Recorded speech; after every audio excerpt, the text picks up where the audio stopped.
The covenants of promise, salvation in the Old and New Testaments. In God's dealings with the nation of Israel, there are two covenants, or binding agreements, in play. The first is a conditional covenant made with Israel at Mount Sinai, Galatians 4:24. The agreement is that if Israel will obey God's law, he will bless them. Otherwise, he will curse them. Deuteronomy 11:26-28. The second, or new covenant, is an unconditional covenant God will eventually make with Israel. He will put his laws into their minds and write them in their hearts. Hebrews 8:10. He will be their God and accept them as his people, ensure they all know him, and put away all their sins. Hebrews 8:11 and 12. He will give each of them a new nature which delights in his laws. Romans 7:22. Redeeming and saving the entire nation. Romans 11:26 and 27. This first covenant with Israel is not a promise of salvation by works.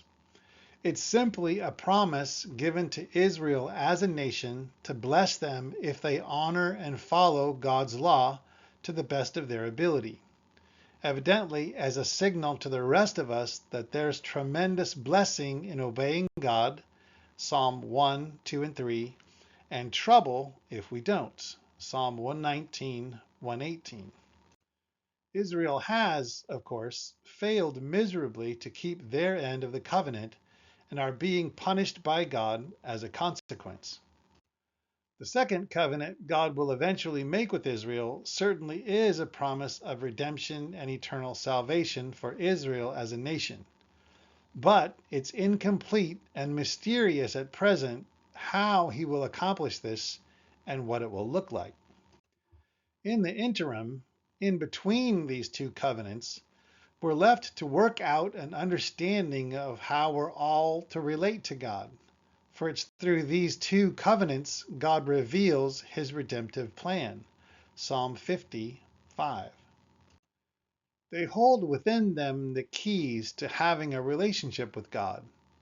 In being estranged from them, we have no hope and are without God in the world.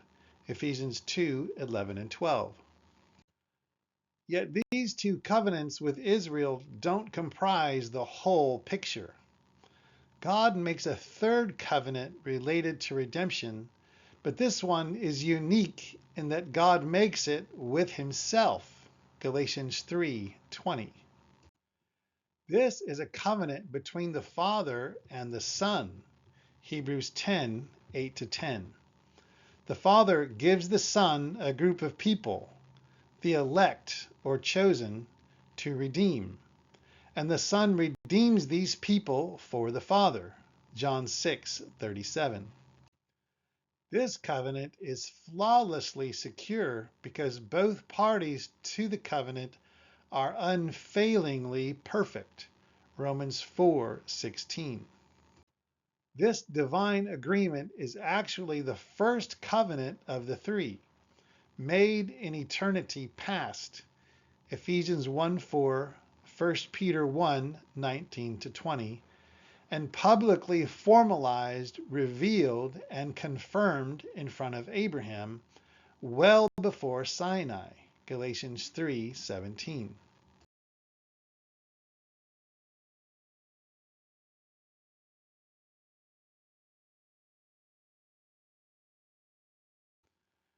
The eternal covenant between God the Father and God the Son is evidently related to the two covenants God makes with Israel, in that God produces obedience to the law in the hearts of his elect as required in the Sinai or first covenant, Deuteronomy 5:29, by providing himself as the new heart, Galatians 36:26, the divine nature within the elect, Colossians 1:27, inclining us to obey, 1 Peter 1:2, as promised in the future new covenant with Israel.